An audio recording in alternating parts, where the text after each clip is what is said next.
आज तुम जिसे वीराना कह रहे हो, कल यहाँ लोग रहना चाहेंगे लेकिन उनको रहने के लिए जगह नहीं मिलेगी।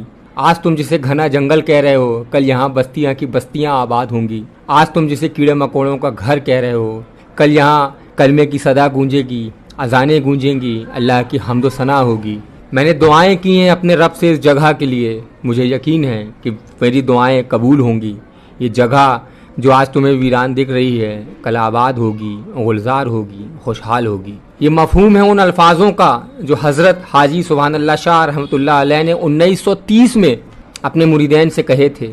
जब हाजी सुभान अल्लाह शाह रहमतुल्लाह अलैह ने उस वक्त ये वसीयत की कि मेरी वफ़ात के बाद मुझे ठक्का ग्राम से लगी इस जगह में दफन कर देना, तो आपके मुरीदैन ने आपसे कहा कि हज़रत वहाँ तो वीराना है, कीड़े मकोड़ों का घर है। तो उसके जवाब में आपने जो कुछ 1930 में कहा था, 1930 की दहाई में कहा था, वो आज 2024 में हर्फ बा हर्फ सच होकर हमारे सामने है। जबलपुर एहसानमंद है उन बुजुर्गान दीन का जो अपना शहर, अपना राज्य, अपना घर सब कुछ छोड़कर जबलपुर आए और जबलपुर की खुशहाली, जबलपुर की हिदायत, जबलपुर की रोशनी के लिए अपनी पूरी ज़िंदगियां कुर्बान कर दी। जबलपुर का माजी, जबलपुर का हाल और जबलपुर का मुस्तकबिल एहसानमंद है उन बुजुर्गान दीन का जिनकी मेहनतों के तुफ़ैल, जिनकी खिदमतों के तुफ़ैल, जिनकी कुर्बानियों के तुफ़ैल, जिनकी तालीमात के तुफ़ैल आज जबलपुर का मुस्लिम समाज और पूरा जबलपुर गुलजार है, आबाद है, खुशहाल है। 22 और 23 अप्रैल 2024 को उर्स है हाजी सुभान अल्लाह शाह रहमतुल्लाह अलैह का, जिन्हें जबलपुर सुब्बा शाह बाबा के नाम से भी जानता है। जबलपुर के मुसलमान सीरीज़ के तीसरे हिस्से में आज हम बात करेंगे सुब्बा शाह मैदान में आराम कर रहे हाजी सुभान अल्लाह शाह रहमतुल्लाह अलैह के बारे में। यहाँ हम बात करेंगे उनकी तालीमात के बारे में, यहाँ हम बात करेंगे उनकी सवाने हयात के बारे में। हज़रत सुभान अल्लाह शाह रहमतुल्लाह अलैह फरमाया करते थे, हमेशा मशक्क़त की रोज़ी कमाना, मशक्क़त की रोज़ी में लुत्फ़ है। आप अपने मुरीदैन से जब भी बैत लेते थे तो उन्हें नमाज की पाबंदी, हलाल और हराम की तमीज़, झूठ से परहेज़ और कुरान की हर हाल में तिलावत करने का अहद लेते थे। आप हमेशा तलकीन करते थे अपने मानने वालों को कि शरीयत की हर हाल में पाबंदी करना, ज़िंदगी को नंगेपन और फिजूल कामों से बचाना, कभी भी किसी की झूठी गवाही मत देना, नज़र, ज़ुबान और नफ्स को हमेशा काबू में रखना। आज जब उनकी तारीख़ है तो हम ख़ुद को जांचें कि हम उनकी बताई कितनी बातों पर अमल करते हैं। आज जब उनकी तारीख़ है तो हम ये अहद करें कि हम उनकी तालीमात पर हर हाल में अमल करेंगे, वरना तारीख़ें आएंगी, तारीख़ें जाएंगी, मेले लगेंगे, लोग जमा होंगे, रस्में अदा होंगी और सब अपने अपने घरों को लौट जाएंगे। हज़रत सुभान अल्लाह शाह का नाम शेख मोहम्मद सुभान था। आपके पीर साहब ने आपको सुभान अल्लाह का ख़िताब दिया था। वहीं शहर जबलपुर और उसके आसपास के ज़िलों में आप सुब्बा शाह बाबा के नाम से मशहूर हुए। आपके वालिद साहब का नाम शेख फौदी था। आपकी विलादत उत्तर प्रदेश के बनारस के एक गांव भुड़की में हुई थी। आपकी पैदाइश का साल 1853 माना जाता है। वहीं 20 मई 1938 में चांदनी चौक में आप इस दुनिया से रुखसत हुए। आपने करीब 85 साल की उम्र पाई। बचपन की तालीम अपने गांव के मुकामी मदरसे में हासिल की, जिसके बाद इल्म में आपकी दिलचस्पी देखते हुए आपके वालिद ने आपकी आगे की तालीम का इंतज़ाम किया। आपने दीनी दुनियावी दोनों उलूम में महारत हासिल की। मकामी ज़बान के साथ साथ आप उर्दू और फ़ारसी में भी महारत रखते थे।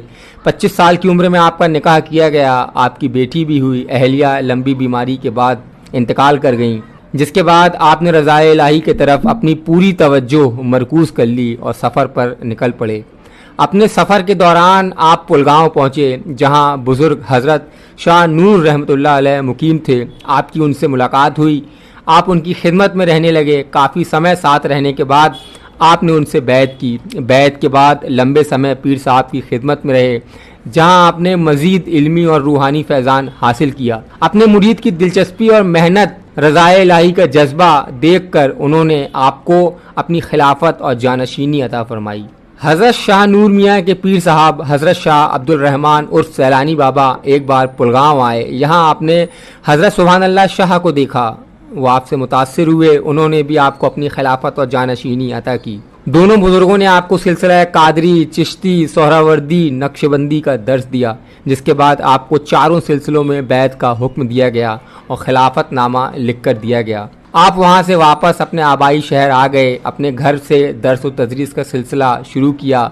आपके फैज़ान का चर्चा पूरे बनारस में फैलने लगा, लोग आपसे मिलने आने लगे और मुरीद होने लगे। कुछ समय बाद आप पीर साहब से मिलने पुलपुर पहुँचे, जहाँ आपके पीर शाहनूर मियाँ और हज़रत शाह अब्दुल रहमान उर्फ सैलानी बाबा हज की तैयारी कर रहे थे। आप भी उनके साथ हज के लिए रवाना हो गए। मक्का मुकर्रमा में हज के बाद आप हजरात मदीना पहुँचे, जहाँ 7 साल क़याम किया और लगातार 7 हज भी किया। 7 साल के तवील क़याम के बाद आप हजरात हिंदुस्तान वापस लौटे। फिर हज़रत सुभान अल्लाह शाह अपने आबाई शहर आ गए, जहाँ दोबारा वाज़ व नसीहत का सिलसिला शुरू हो गया। कुछ अरसे बाद आपके पीर साहब ने आपको नागपुर जाने का हुक्म दिया। आप नागपुर पहुँचे, आप हज़रत ताजुद्दीन बाबा की खिदमत में हाजिर हुए। फिर कुछ वक्त बाद नागपुर में रहने वाले आपके भतीजे आपको अपने घर ले आए। यहाँ आपने लंबे अरसे क़याम किया। आप दिन में मिल में बुनाई का काम करते थे, इशा के बाद लोगों को तालीम देते थे, फिर इबादत में मशगूल हो जाते थे। जिंदगी का सफ़र जारी रहा। फिर वो दिन भी आया जब जबलपुर की आमद के हालात बनने लगे। पीर साहब का हुक्म आया, जबलपुर जाओ। आप नागपुर से जबलपुर के लिए रवाना हो गए। जबलपुर आने पर यहाँ नबी बख्श नाम के शख्स के बारे में आपको पता चला, जिनका अकीदा बिगड़ा हुआ था। उन्होंने आपकी दावत और नसीहत से सीधा रास्ता पाया। नबी बख्श आपके मुरीद हो गए। फिर कुछ सालों बाद नबी बख्श की इबादत, रियाजत और रज़ाए इलाही की फ़िक्र को देखते हुए आपने उनको अपनी खिलाफत अता की।